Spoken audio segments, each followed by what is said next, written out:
Glória a Deus. Boa noite, igreja. A graça e a paz, Senhor Jesus. Amém. Irmãos, é a primeira vez que eu vou ter uma oportunidade de falar dentro de um assunto. Eu já falei desse assunto dentro de pregações, mas acende a luz, por favor, irmãos. Mas falar somente dele é a primeira vez. E eu faço isso assim com muito temor, né? Mas com muita alegria e esperança que eu consiga passar, né, de alguma forma, algo que possa despertar a igreja, né, nessa cosmovisão cristã, uma visão correta, uma visão do Senhor para as coisas que estão acontecendo. Nós não podemos fechar os nossos olhos para tudo que está acontecendo. Nós estamos debaixo de uma ditadura de pensamento, de uma cultura de morte, há muitas décadas.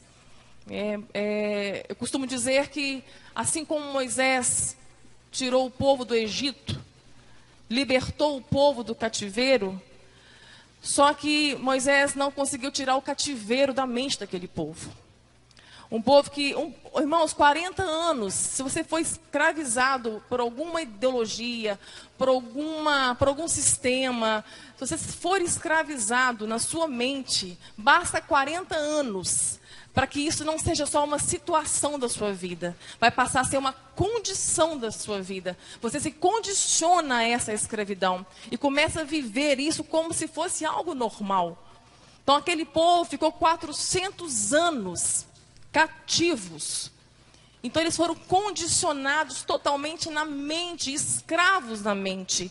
Por isso eles não alcançaram a terra prometida. A escravidão não saiu da mente deles. Eles não conheceram o Deus que os libertou. Eles só queriam o benefício. Eles só queriam trocar com Deus o benefício. E aquele povo viu muitos milagres. Milagres não transformaram a vida deles. Tiveram muitas experiências, mas experiências não transformaram e não libertaram aquele povo. Então a escravidão na mente é algo terrível, é uma doença, é um câncer. Tem muitas pessoas escravos dentro da igreja. Saíram do mundo, mas são escravos na mente ainda dentro da igreja. Né? E Paulo está falando aqui na carta aos Romanos, rogo-vos, ele está falando pelo amor de Deus, pelo amor de Deus, sejam libertos da mente de vocês. Vocês só vão viver uma vida plena, a plenitude de vida que Deus tem para vocês, a vida plena, a vontade dele perfeita, boa, agradável, se vocês foram transformados na mente. E a única forma de alcançar essa transformação é se conformar com o padrão de Deus, com o padrão do Evangelho e não do mundo. Tem muitas pessoas dentro da igreja evangélica ainda conformados com o mundo.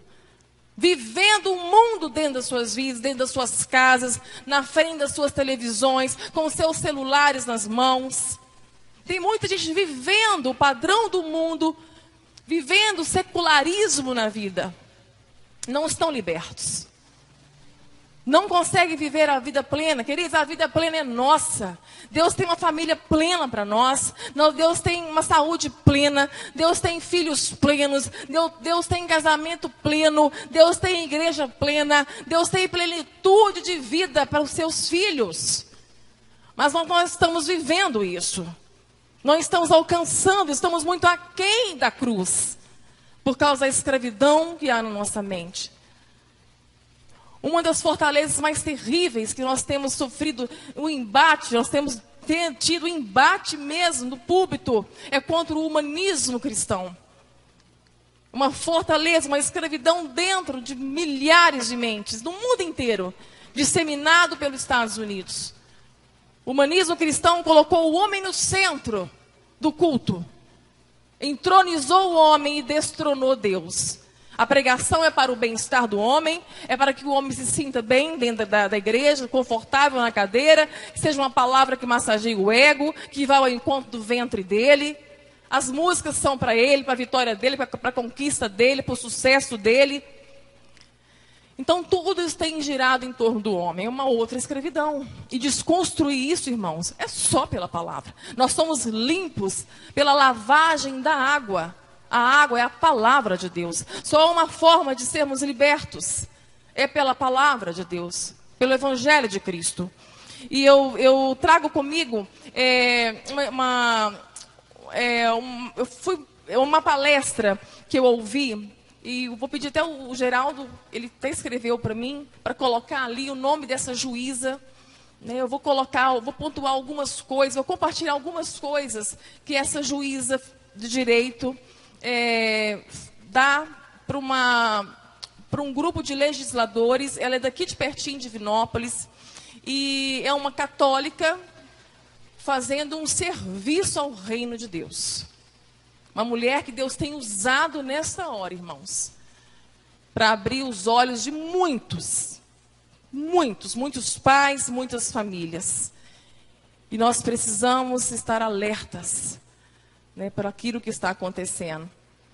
O nome dela é Andréia Barcelos. Conseguiram achar aí? Doutora Andréia Barcelos. Por que eu quero que vocês guardem esse nome? Até pedi para o Geraldo escrever, para colocar para vocês ali. Doutora Andréia Barcelos, juiz de direito. E vocês vão procurar no YouTube. Eu até gostaria de propor, pastor Ferreirinha, marcar um dia para a igreja estar aqui e produzir essa palestra para a igreja. É urgente isso aí. Eu não vou conseguir transmitir para vocês a riqueza do conteúdo que essa mulher está trazendo para nós. Sobre essa cultura de morte. Daí ela começa explicando isso, explicando primeiro o que é uma ideologia.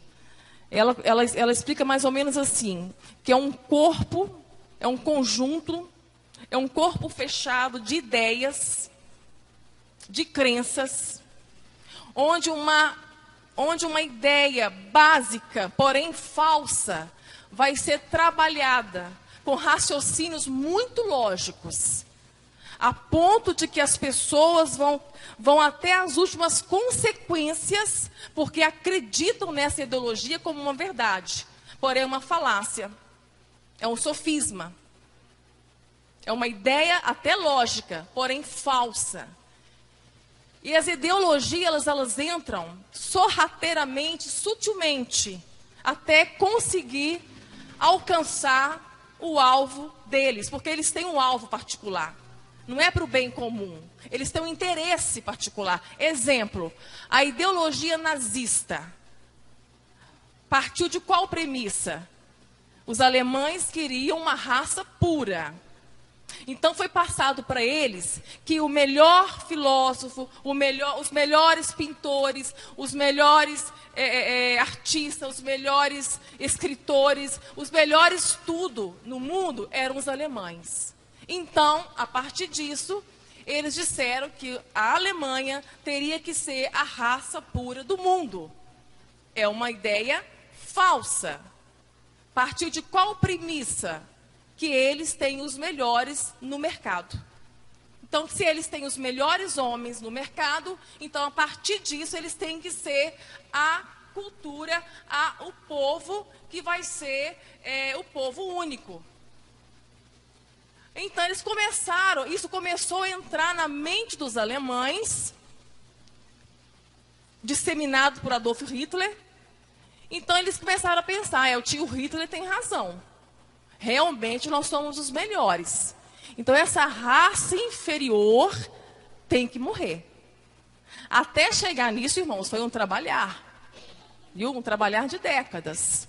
Mas conseguiu entrar. Os judeus foram levados para guetos. E dos guetos para campos de extermínio.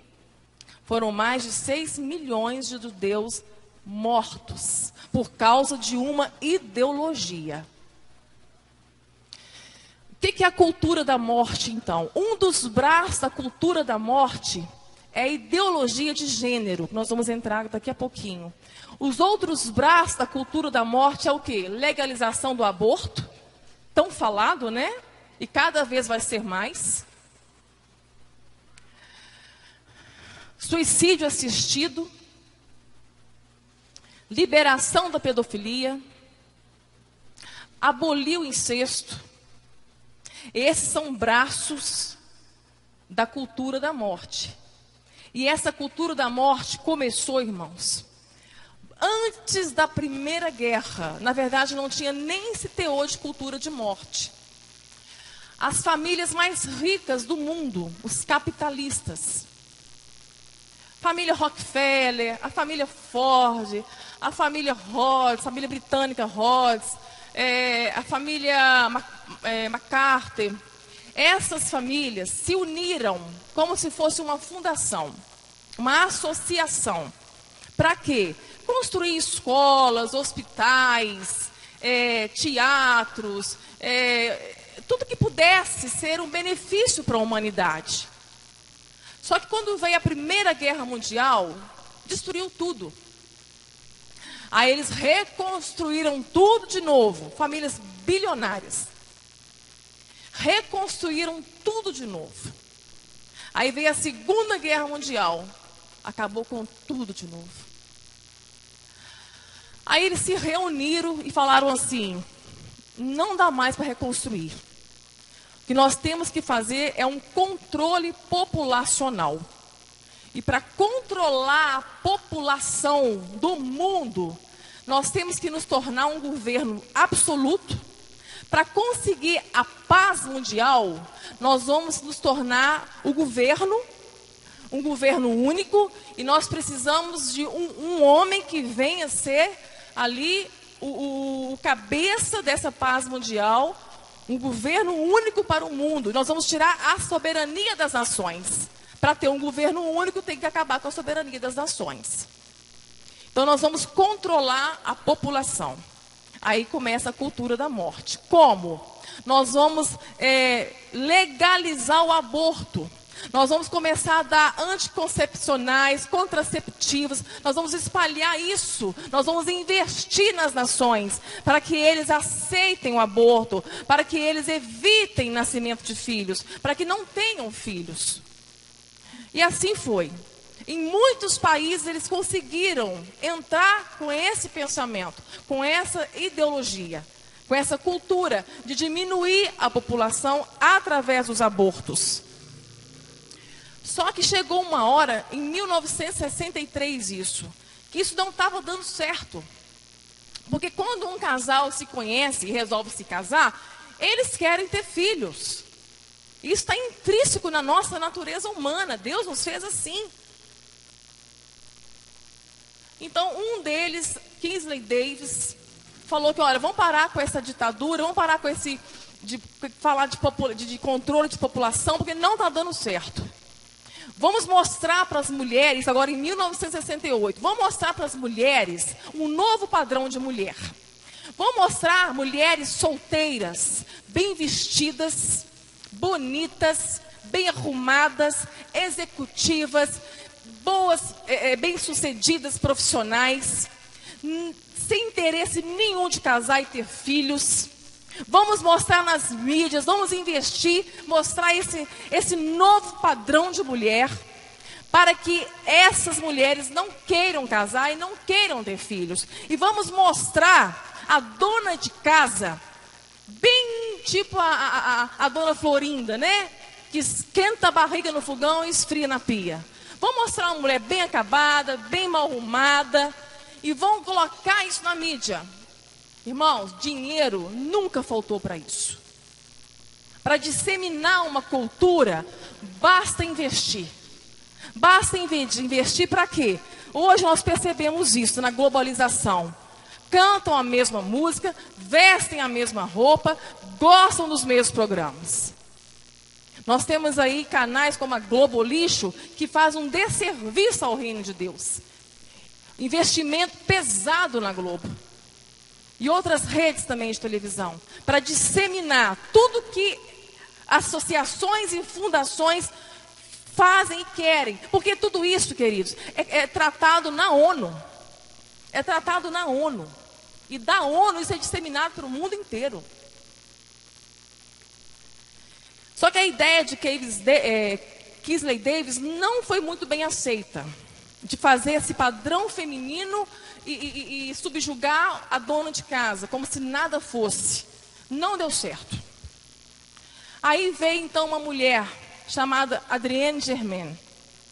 Essa mulher entrou dentro da sala com Rockefeller III. E 2 horas de conversa de porta fechada. Ela convenceu ele a investir os seus bilhões na seguinte forma: vamos parar com essa história de controle populacional. Já que nós não conseguimos arrancar o útero, arrancar os seios, arrancar ovários da mulher, vamos fazer com que ela se sinta uma escrava. Vamos fazer que ela se sinta um objeto do homem. E vamos mostrar para ela que elas podem ser emancipadas, que elas podem ser livres, que elas podem ter o direito de ir e vir. E vamos mostrar para elas que é uma doença casar, que é uma doença ter filhos. Vamos ensinar para elas que é uma doença ser dona de casa, que isso é uma doença, que isso tem que ser extirpado da vida delas. E vamos investir nisso. Então essas mulheres feministas, marxistas, se juntaram num evento na ONU. Um evento, e elas disseram que representavam as mulheres do mundo inteiro. Olha a jogada, irmãos, diabólica, olha a trama diabólica. Elas foram para a ONU, um grupo de mulheres feministas, com esse pensamento, né, de acabar, de ensinar para as mulheres que elas não podem mais ser submissas a homens, que isso já passou, que elas têm que ser emancipadas, que elas têm que ser livres, que elas são donas do corpo delas, ensinando que isso é liberdade. Mas, na verdade, nunca foram tão escravas, porque não conseguem optar, porque liberdade é a mulher optar em ser dona de casa ou trabalhar fora. Liberdade é essa mulher optar em querer casar ou não. Ser uma ditadura de pensamento na mente delas. As mulheres nunca foram tão escravas e tão massa de manobra de uma ideologia, de uma cultura de morte. 2 mulheres pró-vidas quiseram participar desse evento na ONU, queridos. Só que elas não deixaram. Elas tiraram uma, proibiram a credencial de uma e entrou só uma. Uma só. E ela não teve voz lá dentro. E tudo que ela falava não foi anotado. A doutora Andréa Barcelos, ela conheceu mulheres que estavam lá. Não levaram nada em conta do que nós, mulheres, pensamos. Mas nós fomos representadas por uma turma de feministas marxistas para acabar com as nossas famílias. A intenção, sempre desde o começo, lá de Karl Marx, é acabar com a família. Porque se o homem se casa, ele vai adquirir patrimônio e vai gerar o capitalismo. E tendo o capitalismo, essa cultura, né, do socialismo, todo mundo empobrece, menos eles. Menos quem está em cima. Colocar a pobreza como padrão. Essa é a ideia de Karl Marx. E para isso tem que acabar com quem? Com as famílias, com os casamentos. Então essas feministas foi que conseguiram resgatar as ideias de Karl Marx e trazer de volta, e com toda a força, porque bilhões são investidos nela. Bilhões são investidos na ideologia de gênero. Nós vamos chegar lá. Nada foi notado. Então nós saímos representadas para o mundo por essas mulheres. Então começou a entrar na nossa cultura. Tudo que pudesse colocar a mulher empoderada, a mulher cheia do poder, e diminuir o máximo a masculinidade. Deixar os homens fracos, passivos, de mãos atadas. Mulheres passaram a tomar lugar dos homens, dos pais, maridos dentro de casa. E aí começa uma epidemia de muitas doenças, de muitas tragédias, irmãos. Só que veio uma outra, Judith Butler, uma das expoentes mais importantes do mundo da ideologia de gênero. Judith Butler falou assim: olha, é muito bom até aqui que vocês conquistaram, mas nós podemos ir mais à frente. Nós podemos ensinar para as mulheres que não existe mulher, que não existe homem, que nós podemos ser quem quisermos ser. Se eu acordar hoje querendo ser um homem, eu posso ser um homem. Mas se à tarde eu quiser ser uma árvore, eu posso ser uma árvore. E à noite eu quiser ser um cavalo, eu posso ser um cavalo. Essa entra agora. Você pode ser o que você quiser. São os gêneros.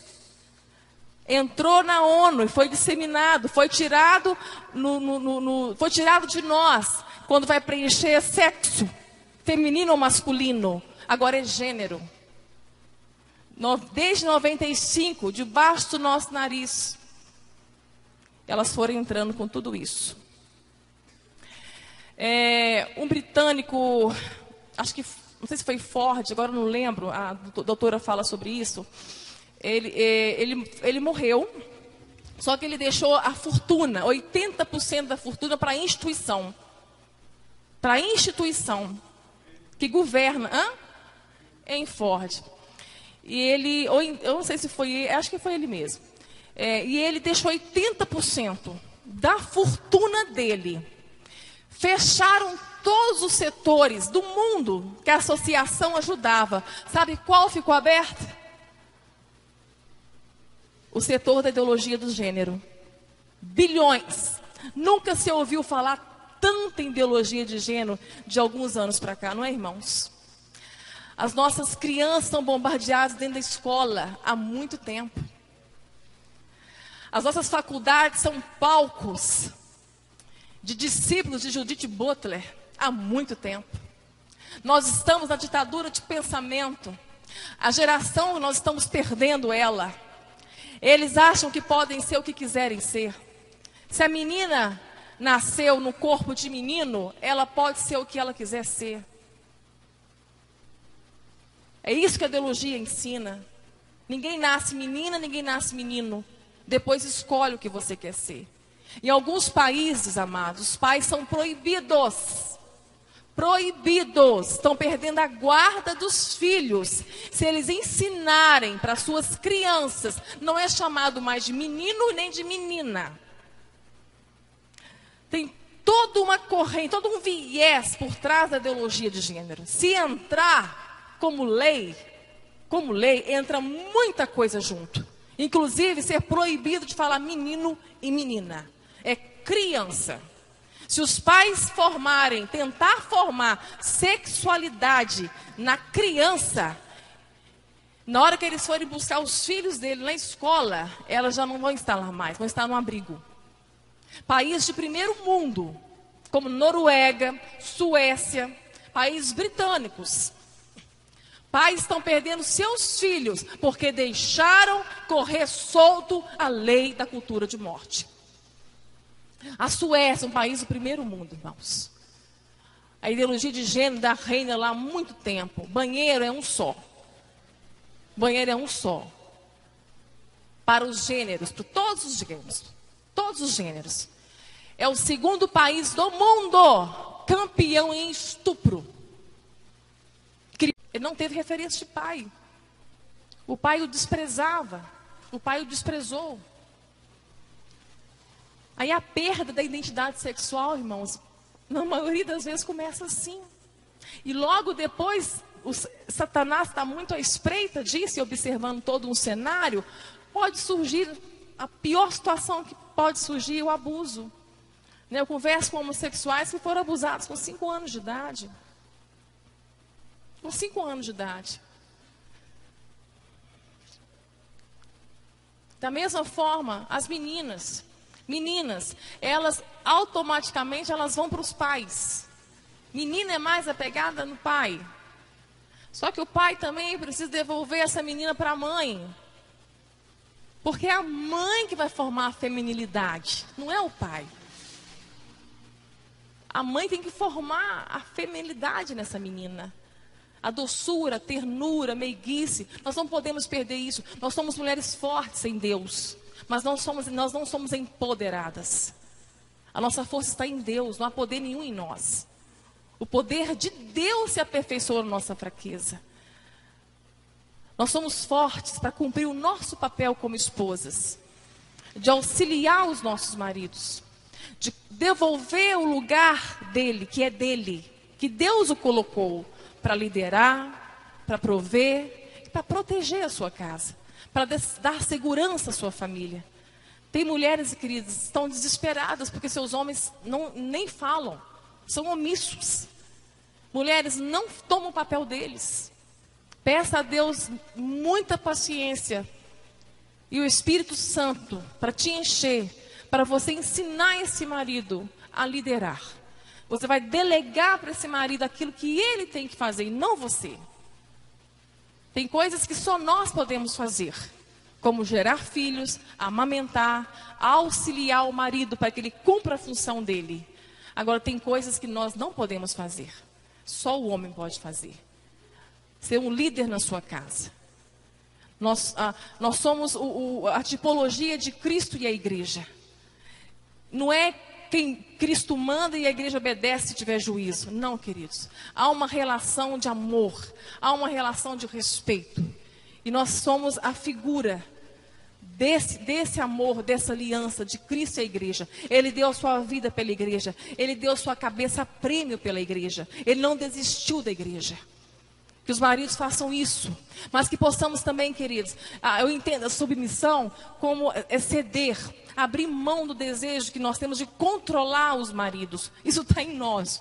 Ser mandona parece que está em nós, desde criança. A gente vai ver criança brincar, menina e menino pequenininho. Eu vejo a Manu mandando os meninos tudo na sala.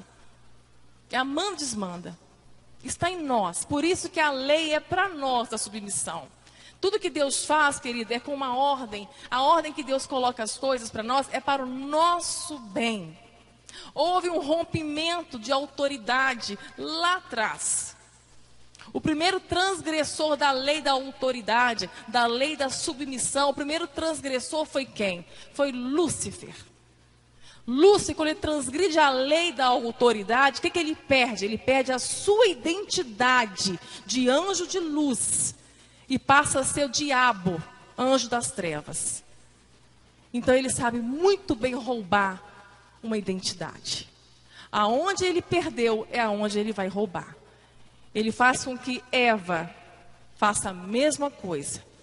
Rompa com o princípio de autoridade. Porém, o mal não veio quando Eva comeu do fruto.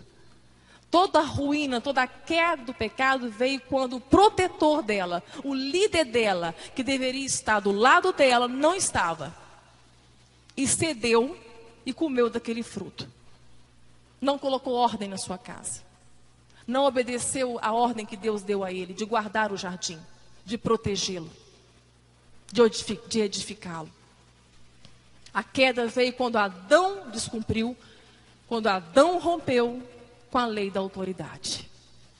E hoje, Lúcifer, Satanás, tem uma trama diabólica. O inferno está roubando os pais no momento mais crucial dos seus filhos, na formação da identidade sexual deles. O diabo está roubando os pais, a paternidade, a masculinidade, deixando os pais fracos diante dos filhos. E muitas vezes nós, como mulheres, estamos ajudando o transgressor. Se nós transgredimos também a lei da submissão, amadas, nós fazemos aliança com o inimigo. O inimigo se torna amigo. E nossos filhos vão perdendo as suas identidades dentro de casa. Casamentos vão sendo destruídos, porque sai fora do projeto de Deus. Se nós queremos viver uma vida plena, só é possível dentro do projeto de Deus. Deus tem um projeto para cada um de nós. É loucura construir sem projeto. A casa vai ser construída no chão, sem alicerce, sem fundamento, e ela vai cair, ela vai ser destruída. Pode ser crente, é caso de crente. Mas sem o projeto, sem Cristo, sem os princípios sendo obedecidos e cumpridos, amados, nós estamos perdendo a guerra. Nós estamos perdendo, nós estamos com um número de filhos adoecidos, casamentos destruídos. Nós precisamos nos levantar como igreja nos despertar como igreja e colocar na nossa casa, na nossa mesa, Cristo como o Cordeiro que tira o pecado do mundo. O sangue dele nos umbrais das portas. Porque o anjo da morte lá fora está exterminando, mas lá dentro da casa que tem um Cordeiro na mesa, ele governa. Só Cristo, queridos. Só Cristo para vencermos essa guerra. Temos que estar de pé. E ela é tão sutil, a ideologia é tão sutil, que olha isso aqui, irmãos. Nesse livro, estudando ele, olha o que eu encontrei. Lembra daquele desenho das meninas superpoderosas? Foi da época da minha filha, da Luana. A Luana era apaixonada por esse desenho. E eu, tão cuidadosa, achando que estava dando conta de tudo, e esse desenho passou debaixo do nosso nariz, amor. Passou debaixo. Olha, gente, o perigo desse desenho. Eu fiquei assustada. E a gente presta muita atenção nas coisas da Disney, né? Que são claramente, tem uma mensagem oculta, né? Oculta nada. São satânicos, muita coisa satânica mesmo, é ocultismo, é magia. Então isso aí é mais fácil da gente perceber. Só que esse povo, essa turma marxista, eles são muito inteligentes.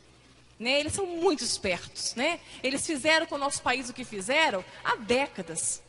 Essa gestão nova agora, essa nova gestão de governo, não vai conseguir consertar isso agora. Isso vai levar tempo, amados. Isso foi uma ditadura. Isso foi uma ideologia construída por décadas. Por décadas. Mas olha isso aqui, tá? Olha para vocês verem como que é sutil o que o diabo faz. As meninas superpoderosas explodiram na televisão em 1998 e instantaneamente se tornaram o desenho animado mais visto na história do Cartoon Network. O desenho foi amplamente elogiado de igual forma por crianças e adultos. Ficou logo evidente que o desenho tinha uma pauta oculta. Ele buscava redefinir os conceitos tradicionais de masculinidade e feminilidade e confundir os papéis de homens e mulheres. No episódio de lançamento, um professor estabanado tenta criar a garota perfeita, usando a tradicional mistura de açúcar, cheiro de rosas e coisinhas mimosas. Porém, ele derrama o elemento X na mistura e acaba criando as super meninas, que têm poder para voar, super força, super velocidade, invulnerabilidade, visão de raio-x, super sentidos, visão infravermelha e projeção de energia. Essas meninas superpoderosas passam o tempo lutando contra vilões, a maioria deles, homem. O maior e mais poderoso dos vilões, o epítome do mal, é uma criatura vermelha, imortal, diabólica, chamada Ele. O vilão morre de inveja das mulheres, fala com voz aguda e é travesti. Ele usa botas pretas de cano longo, bem justinho, jaqueta feminina vermelha e saia enfeitadas de tule rosa na gola e na barra.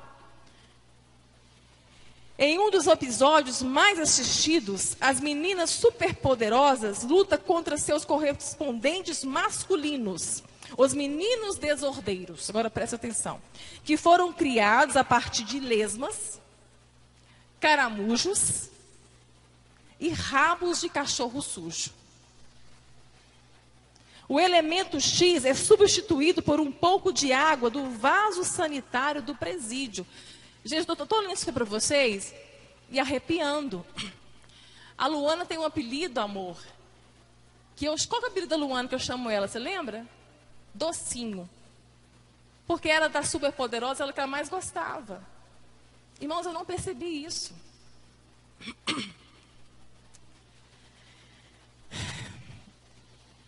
Os 3 garotos personificam 3 características malignas: preconceito sexual, chauvinismo masculino e misoginia, que é a aversão às mulheres. Esses meninos vivem para destruir as meninas superpoderosas. No começo, elas derrotam os meninos desordeiros com um pouco de açúcar, que são beijos.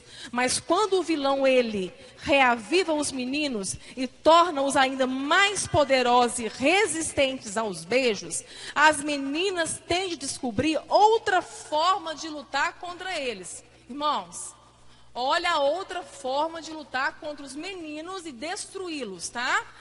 E nós estamos fazendo isso em casa, será? Olha isso. O que elas fazem? Por acaso elas descobrem que um menino diminui de tamanho quando a sua masculinidade é ameaçada. Assim as mulheres envergonham, insultam, desmerecem os meninos. E conseguem destruir a sua virilidade.